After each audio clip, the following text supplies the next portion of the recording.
เขาต้องคอยเต้นเนี่ยคนรักเลยถ่ายวิดีโอเลย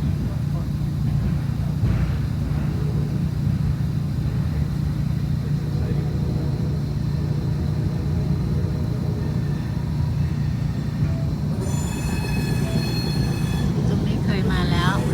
ตอนสมัยมาอยู่ช่วง15 วันที่พอร์ตแลนด์จักรยานสีแดงน่ารัก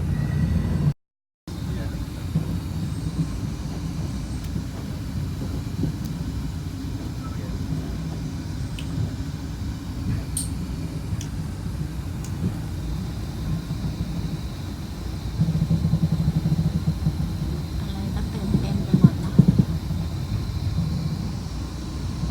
ครั้งแรกของการขึ้นรถไฟ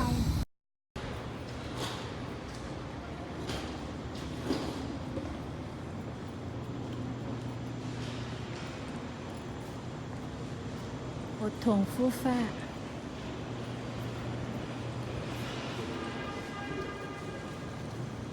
โอ้โหไม้ก็สวยอ่ะสวยมากชอบแบบนี้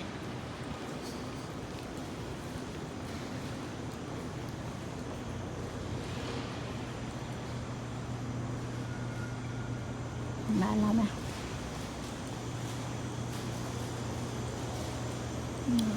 ต้องขี้ก่อนมันจะเป็นไง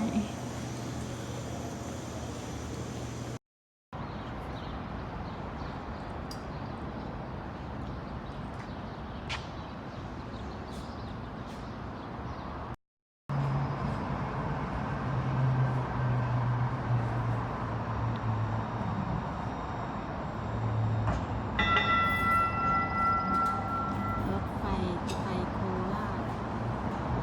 ทางภาคทางล่างไปกดอีกทีถึงหัวลำโพง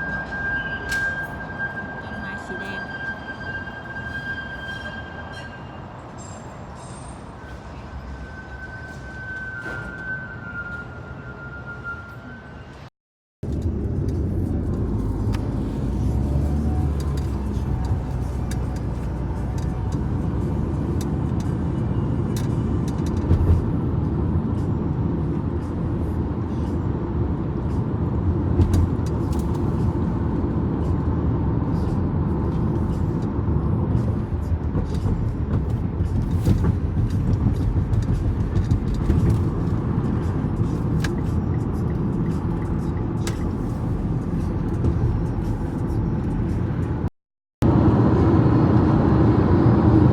คาวพอยต์ดูสัตว์มีน้ำตกด้วย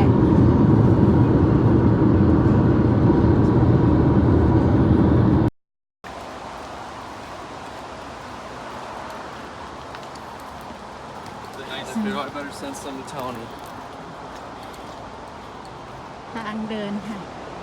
ตึกสูงนิดนึงเดินขึ้นไปพูน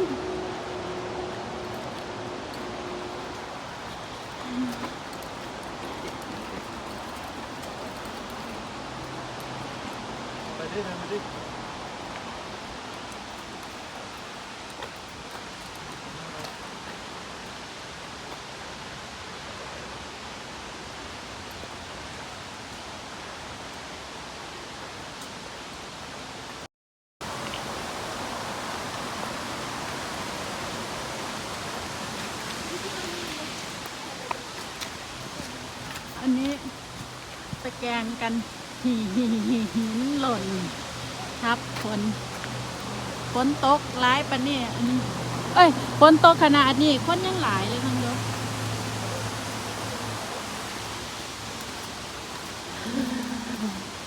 อากาศหนาวดีนะบ่ใส่สายเดียวมา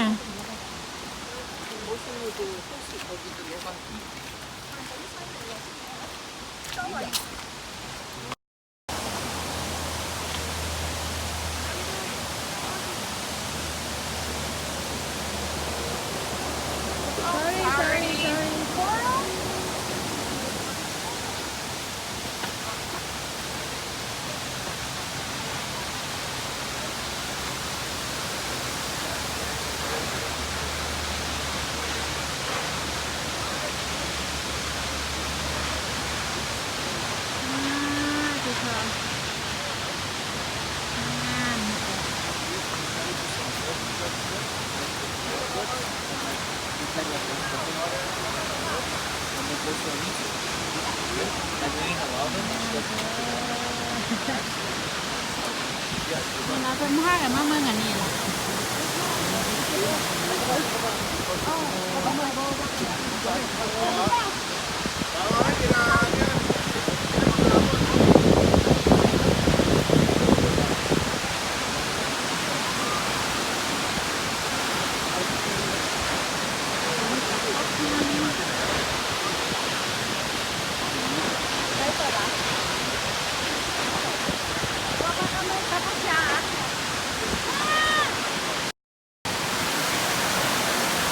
เห็นไหมคะมีเหรียญเต็มกระตังเหรียญทั้งนั้นเลยนะลงไปเก็บได้หลายร้อยเลย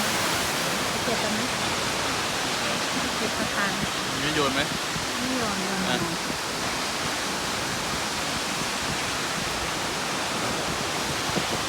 ไปเลยผมเหนื่อยแล้ว นี่ไง ขอให้ลูกร่ำรวยร่ำรวยร่ำรวยแล้วกลับเมืองไทยทีนี้เรา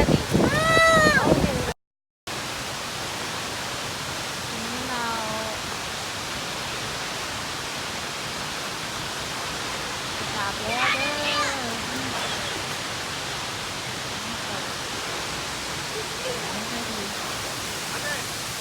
ขาลง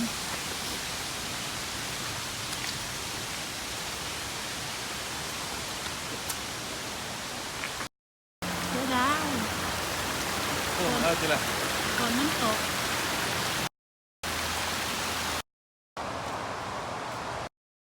เปียกหมดเลย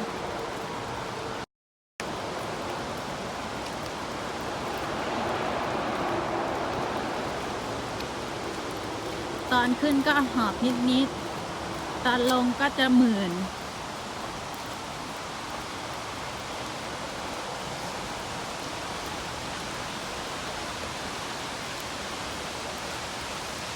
เสียงมันตกถามว่าสวยไหม ฉันตอบเลยว่ามากแต่ว่าสู้บ้านเราไม่ได้หรอกสาริกาก็เป็นน้ำตกแบบนี้นะต้นเนาะเราอาจจะตื่นเต้นเพราะว่าเราครั้งแรกเนาะ Oh sorry Darn. Anything too?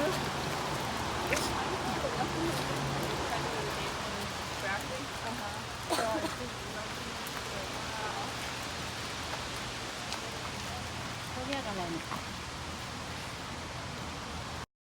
Which way? I know.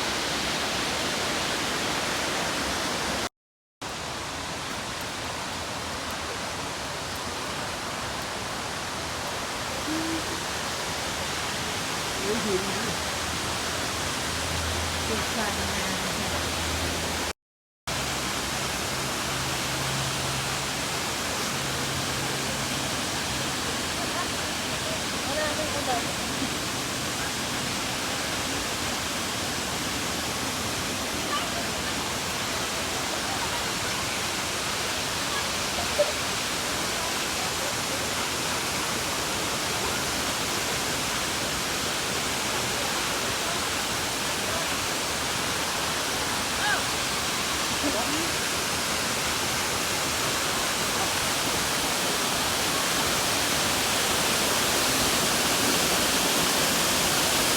เราไปอยู่ตรงนั้นกันนะคะ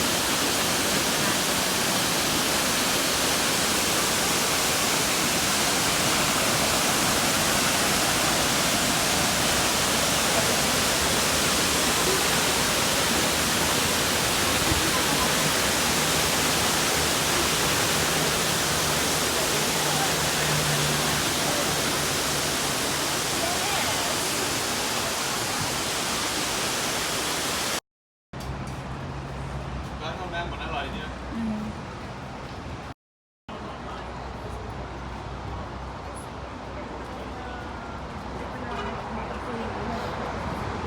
นี่อร่อย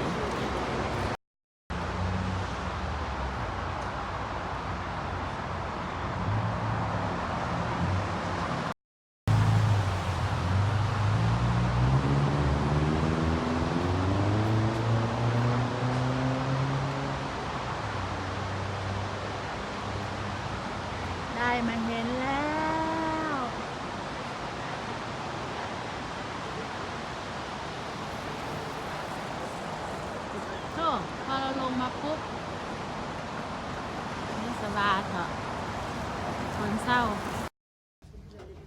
ซื้อของที่ระลึก มันเบาดี ไหน น้ำตก เอาสิเบาด้วยคนที่ชอบหินสีเป็ดเจียโอ้เสียวเลย โอ้โคตรเผ็ด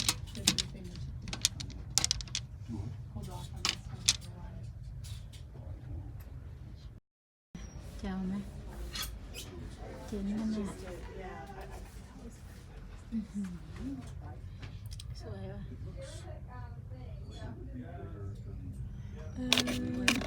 แยม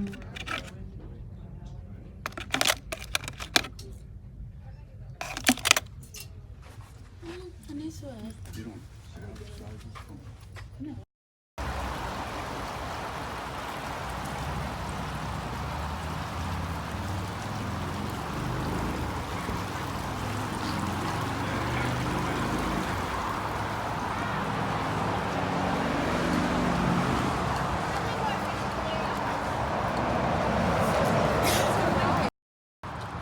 พยายามที่จะมาดูหาแซลมอนแต่มันไม่มีแล้วก็จะมีปลาเจอไหมซินนามอนน่ะเอาแซลมอนไม่มีไปหาซินนามอนก็ได้